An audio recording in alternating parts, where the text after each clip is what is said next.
Welcome to Module 3 of LinkedIn Douchebag University, the best place to learn how to make enemies and irritate people. Wait, something's wrong here. Popped douchebag collar, unbuttoned. Much better. Quick recap. In Module 1 we've learned the basics. What to call yourself, how to appear, and which douchebag terminology to use. By the way, shout out to Stuart Bennett for helpfully adding the terms evangelist and futurist to the list of eyeball roll inducing terminology, and for sending this gorgeous anonymized profile of what Stuart calls the Yoda of LinkedIn douchebaggery. So that was Module 1. In Module 2, we've covered the first type of content that will make your audience's skin crawl. Self-promotional posts about how humbled you were to be invited to speak at an event or to receive an industry award. So go and watch these first 2 modules before you advance to this lesson. Because today we're coming to the big one. We're coming to the granddaddy of douchey content. Virtue signaling. So take out the notepad, buckle up, and listen how you can become a LinkedIn douchebag virtuoso. Virtue signaling is the secret leader of the LinkedIn kingdom. It is the Cardinal Richelieu pulling the strings in the background. It is the ghost of Rasputin wafting through the desolate castle of LinkedIn douchebaggery.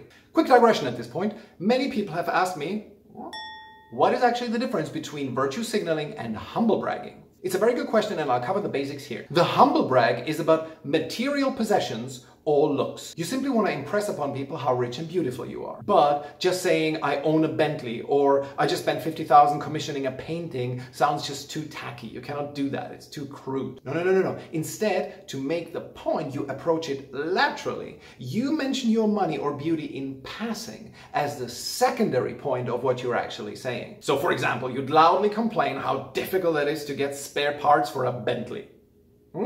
Or you ask if people just know of somebody who needs to rent a penthouse in Manhattan because you're going traveling for the summer. Or how much you admire a certain painter, which is why you've commissioned her to draw a painting of your family. Or how annoying it is that you get so much more attention for your looks than for your brain. You get it.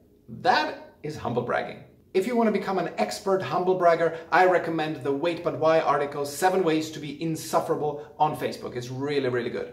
And that's the point, and digression over. The humble brag reigns supreme on Facebook and Instagram, not on LinkedIn. It does happen on LinkedIn, but it's not the main status creator on here. Instead, high status is built by showing how much you care about others. If you can win the race of the most virtuous person on LinkedIn, you win the Virtue Olympics. Virtue signaling comes at 3 levels, depending on the number of people you are blessing with your love and care. Number 1, the one-on-one virtue signal. David Brent from The Office is a very good example of one-on-one virtue signaling when he asks Tim Canterbury, "Tim, you're probably wondering why I'm so generous with encouragement." Now that is of course satire and a little bit too crude for the real world. In the real LinkedIn world you need to be more subtle, and here's how.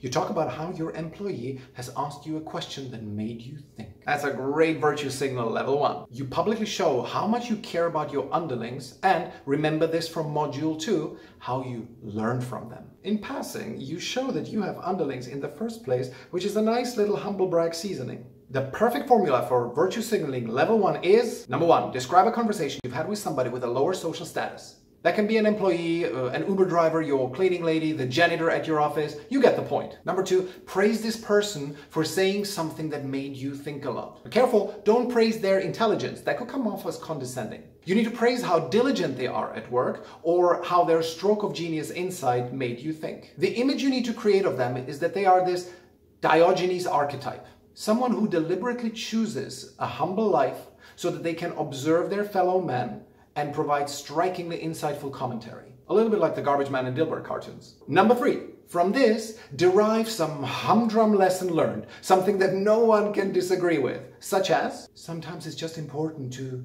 stop and enjoy the moment. The most important thing is to be kind.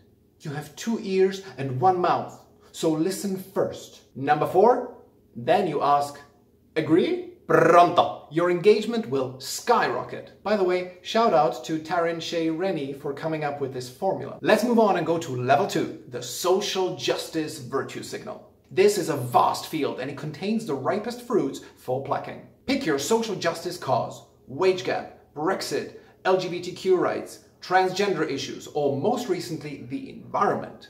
There is such a huge array of good causes that you can sink your teeth into and show that you're fighting the good fight by posting about it on LinkedIn. Social justice virtue signaling is useful in two ways. First, to show what a good person you are, and you're gonna get applause for that.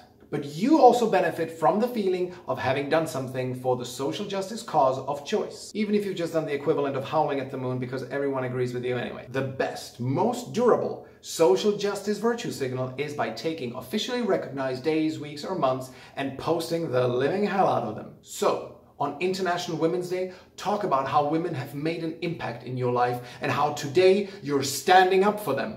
Show your outrage at the wage gap and ask how in 2019 it is possible that we still don't have equal gender representation on company boards. Show how committed to diversity you are by publicly complaining that not enough people of color work as glassblowers. And of course, in June, change your company logo to a rainbow. Include a rainbow emoji behind every sentence you write. And use phrases like, I'm standing up for, or I raise my voice for, and similar cliches as much as you can.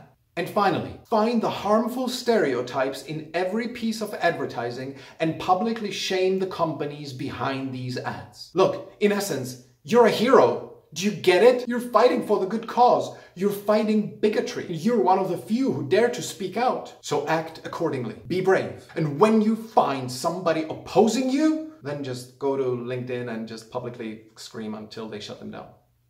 And finally, the third and last level of virtue signaling, the planetary virtue signal. The apotheosis of virtue signaling and reaching peak LinkedIn douchebag nirvana is showing how much you care about the entire planet. Wring your hands at the state of the world. Call the planet our beloved mother and spaceship Earth. Inform everyone that you will address the topic of climate change at the next World Economic Forum in Davos, where you will fly yourself, your wife, and your 3 kids in business class too. But don't get ahead of yourself. It is important that you stack virtue signaling in the right order. First, flex your muscles with some one-to-one virtue signaling. Then transition to social justice virtue signaling for a few months. And only then advance to the highest level.